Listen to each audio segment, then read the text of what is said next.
Olá pessoal, e bem-vindos a este novo episódio de O Inexplicável. Hoje os levarei a um canto esquecido da Europa, entre florestas sombrias e aldeias perdidas da Ístria.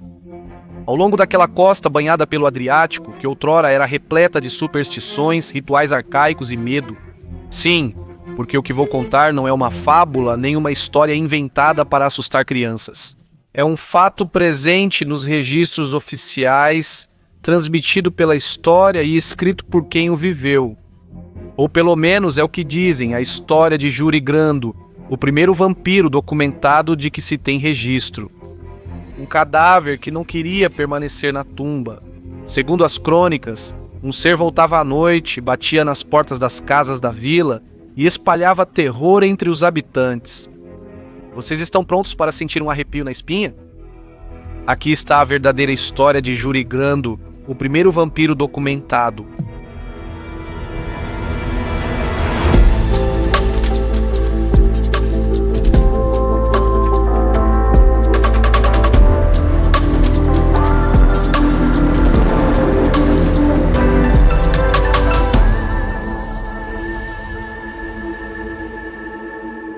Para entender a lenda de Yuri Grando, precisamos voltar no tempo. Imaginem a Ístria do século XVII, uma península áspera e fascinante no Adriático, entre Croácia, Eslovênia e Itália. Na época, essa região era um mosaico de vilarejos rurais, florestas densas e campos pontilhados por pequenas comunidades de camponeses. A vida era dura, marcada pelas estações e pela necessidade de sobrevivência. As guerras, as fomes e as epidemias não eram eventos raros, e a morte era uma presença constante, tangível. Mas, nessa rotina difícil, também havia um rico universo de crenças, lendas e superstições. A Ístria, no século XVII, era profundamente religiosa, sim, mas o cristianismo frequentemente convivia de forma conflituosa com antigos cultos pagãos e com a magia popular.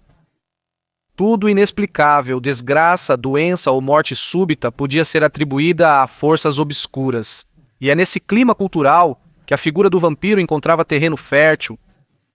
Muito antes de Bram Stoker escrever Drácula, a crença em vampiros já estava profundamente enraizada em toda a Europa Oriental, na Sérvia, Romênia, Bulgária, Hungria e, claro, na Croácia. Circulavam histórias de criaturas não mortas que se alimentavam do sangue dos vivos ou que perseguiam seus entes queridos após a morte. Essas entidades recebiam nomes diferentes: Upir, Vrikolacas, Strigoi, mas em todo lugar o papel delas era o mesmo: espalhar terror e ruína. Eles não eram aristocráticos com capas pretas, como sugere o imaginário moderno.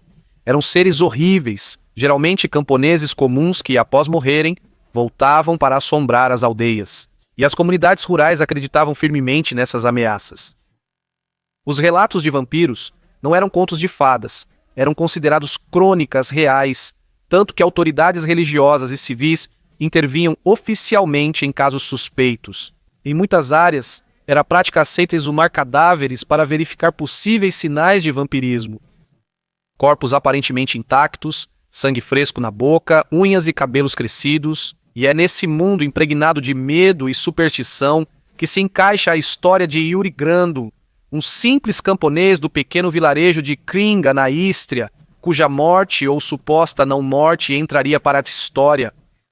Quem era esse personagem? E o que ocorreu naquele vilarejo istriano remoto? Vamos ver juntos. Entre lenda e realidade. A história de Yuri Grando tem raízes em uma pequena vila da península da Ístria chamada Kringa, na atual Croácia. Estamos no século XVII, quando superstições, lendas e medos ancestrais eram parte da vida cotidiana. Yuri era, pelo que sabemos, um homem comum. Não era nobre nem sacerdote e tampouco um erudito. Era um simples trabalhador da terra que dividia com os outros aldeões uma vida de esforço, rituais religiosos e respeito, ou talvez temor, por tudo que escapava à razão. Era casado e levava uma existência modesta, aparentemente tranquila. Nada, enfim, deixava prever que seu nome um dia entraria para a lenda. Mas durante sua vida, ao que parece, em várias ocasiões na vila, ele havia chamado a atenção. Não se sabe por qual motivo, mas entre os habitantes de Kringa havia quem o considerasse estranho.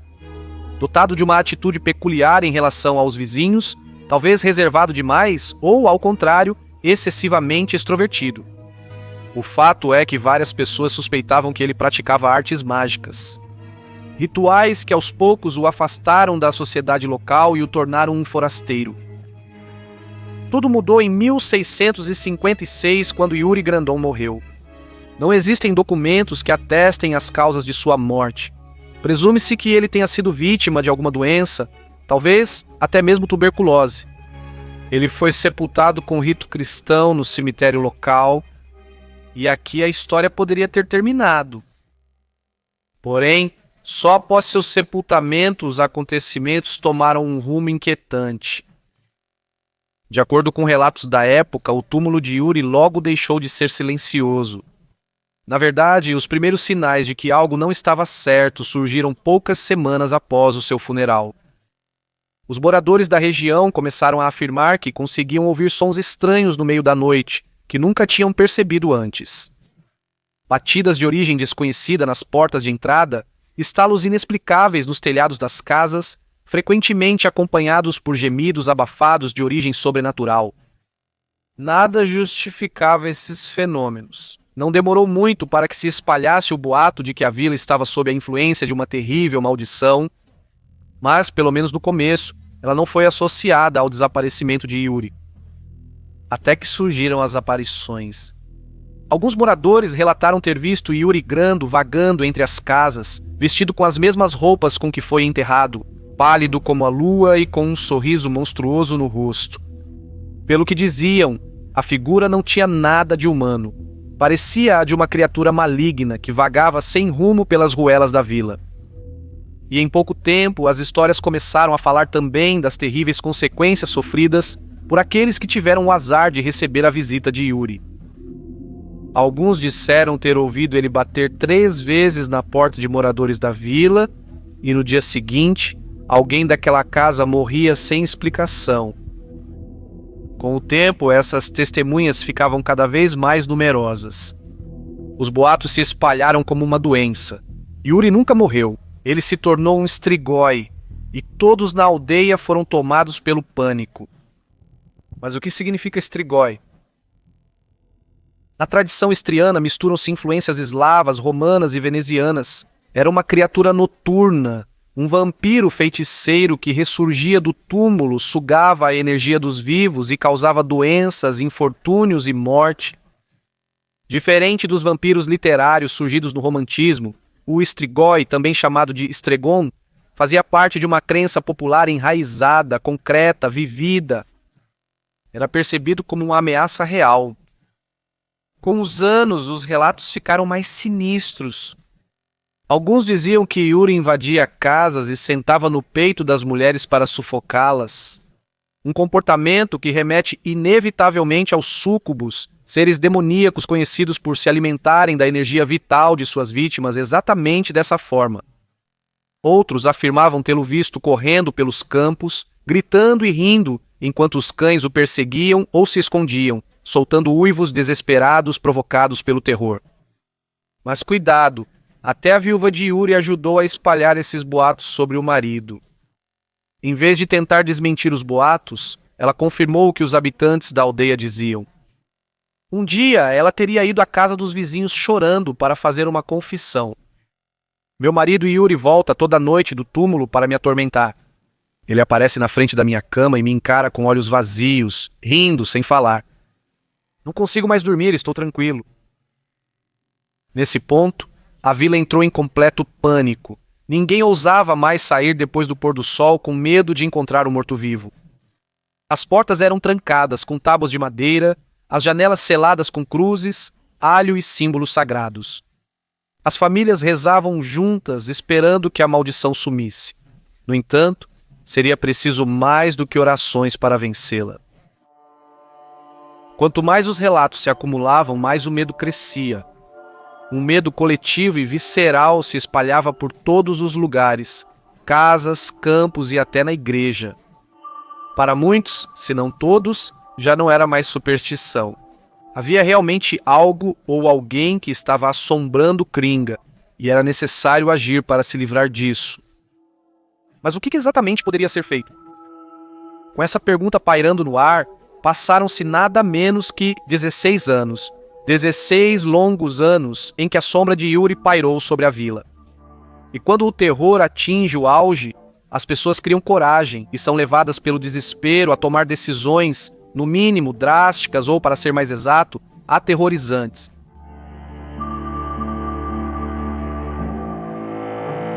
A solução? No inverno de 1672, Kringa decidiu agir para resolver o problema de vez. As visitas noturnas de Yuri Grando pareciam se intensificar e cada vez mais camponeses juravam tê-lo visto vagando pelas ruas cobertas de gelo, com o rosto pálido e os olhos injetados de sangue. Foi então que o pároco local, Dom Jorge, um homem de grande fé, mas de coragem ainda maior, elaborou um plano. Chega de palavras, chega de rituais protetores. Era hora de enfrentar o mal pela raiz. Para ser mais preciso, na tumba. Ele reuniu um grupo de 9 homens, os mais fortes do vilarejo. Entre eles havia lenhadores, ferreiros e camponeses.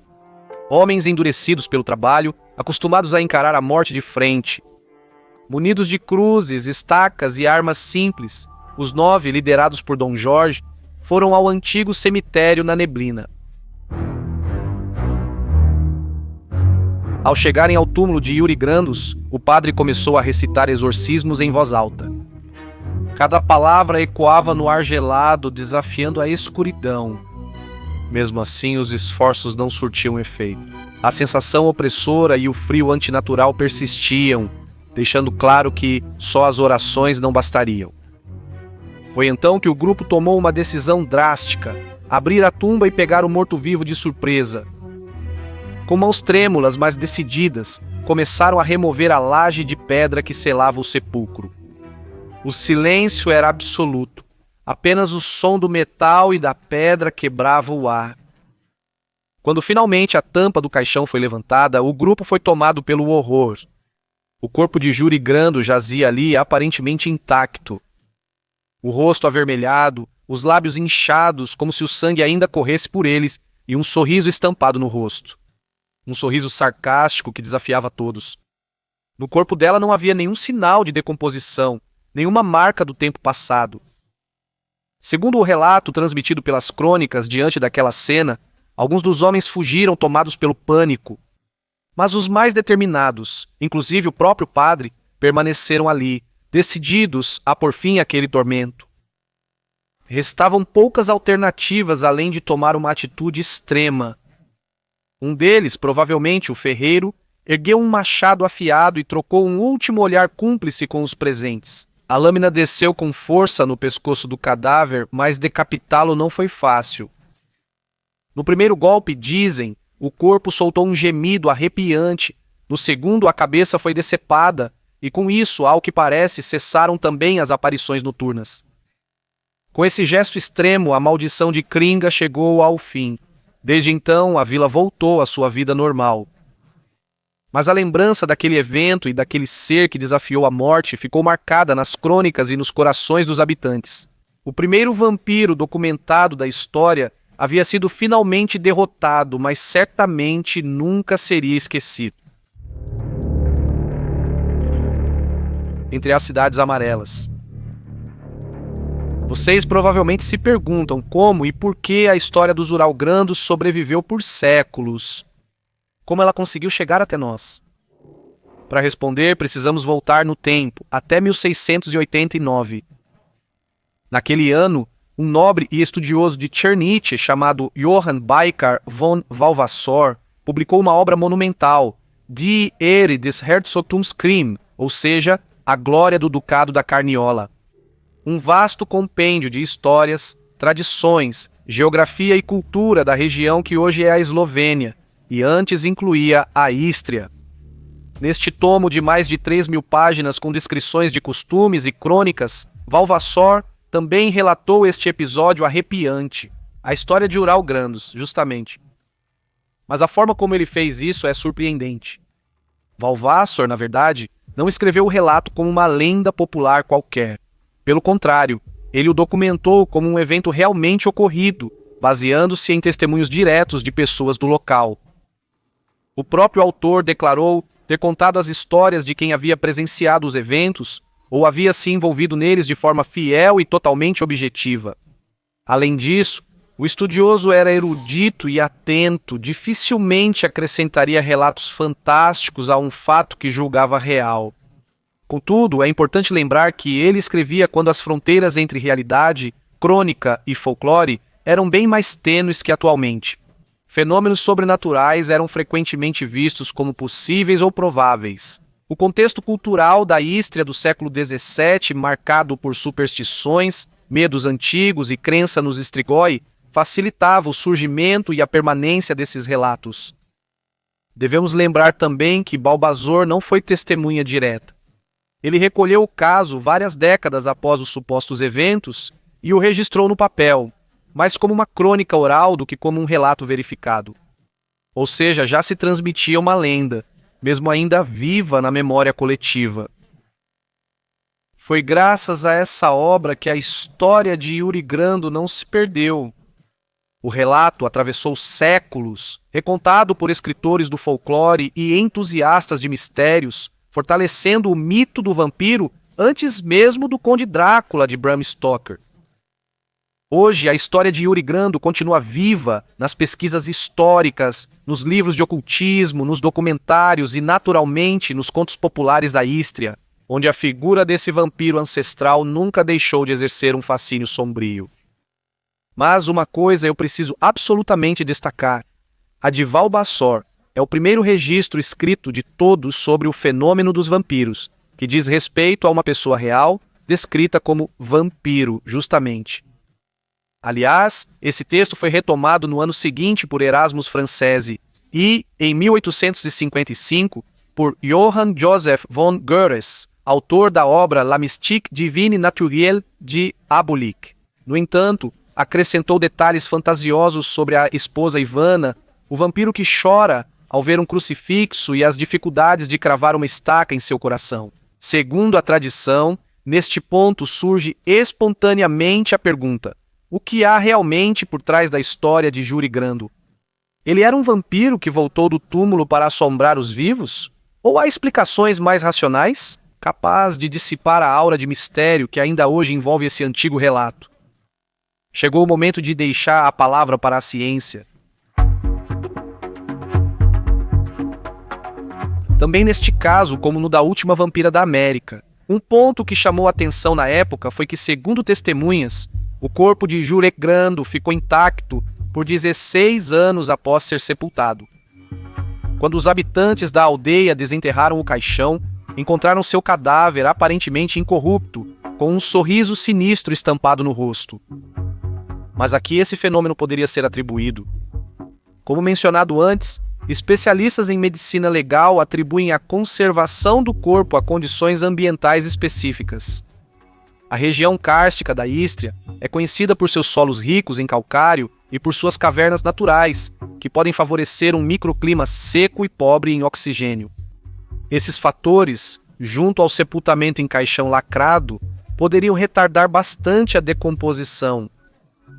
Na época, o conhecimento sobre morte e decomposição era limitado. Um corpo mumificado naturalmente podia ser facilmente confundido como sinal de que a pessoa ainda vivia. Porém, esse fenômeno natural não explica por que Kringa acreditou que Yuri Grando voltou do além para assombrá-los. Historiadores afirmam que este é um caso típico de histeria coletiva. A comunidade era pequena, isolada e profundamente supersticiosa. Qualquer coisa já causava pânico. Após a morte de Yuri, dizem que a vila enfrentou vários eventos infelizes. Doenças, mortes súbitas, colheitas ruins. Na falta de explicações racionais, os habitantes procuraram um bode expiatório.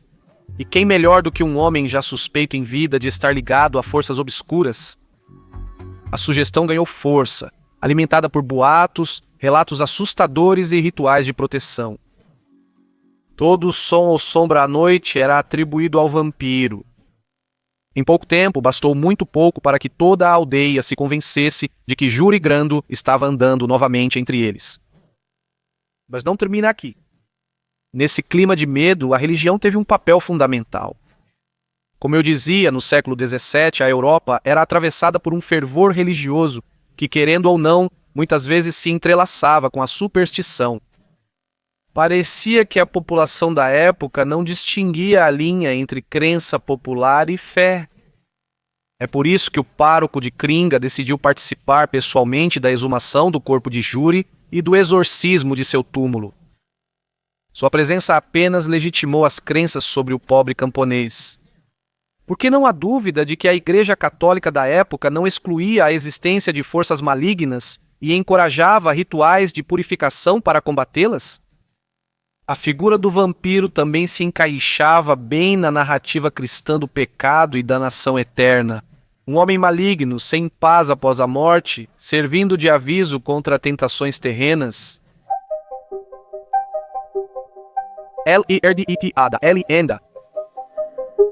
A figura de Juri Grando, esse enigmático camponês estriano do século XVII, nunca se limitou a permanecer um capítulo obscuro da história local. Sua lenda atravessou séculos, marcando profundamente o folclore local e a cultura popular mundial. Primeiramente, a história desse personagem sombrio inspirou a literatura e contos populares, principalmente na Croácia e regiões próximas. Escritores e contadores de histórias usaram seu mito para abordar medo ancestral, morte e superstição, transformando sua imagem no protótipo do vampiro balcânico. A crueldade de suas aparições, sua resistência à morte e o terror causado em Kringa deram origem a histórias orais que hoje integram o patrimônio cultural da Ístria. Mas não se trata só de histórias. Hoje, a lenda de Juri Grando impulsiona o turismo local. Kringa, o vilarejo onde tudo começou, atrai visitantes do mundo todo curiosos para conhecer o local de origem. Tours temáticos, museus dedicados e festivais sobre o folclore dos vampiros se tornaram eventos fixos que unem a história ao mito, transformando o mistério em um recurso cultural e econômico. Caminhar pelas ruas de Kringa é respirar uma atmosfera entre realidade, lenda, passado e presente. Juri Grando é mais que uma figura histórica ou lenda da Ístria. Ele é o símbolo primordial de um mito que continua a viver e a evoluir, atravessando fronteiras e gerações, encarnando nossa eterna fascinação pelo desconhecido e pelo inexplicável. Mas e vocês, o que acham dessa história? É possível que a figura do vampiro não seja apenas fruto da fantasia, mas também de verdadeiros fenômenos inexplicáveis que, embora a ciência tenda a desacreditar, possam ter contribuído para a criação desse mito? O que foi realmente Juri Grando? Vampiro sedento de sangue, cadáver conservado anormalmente ou apenas fruto do medo? Me contem nos comentários. O Inexplicável é um original escrito e dirigido por Luca Parrella, com design de som de Matteo D'Alessandro. Se gostou do episódio, curta, inscreva-se no YouTube ou compartilhe com amigos. Um abraço e até o próximo encontro com o Inexplicável.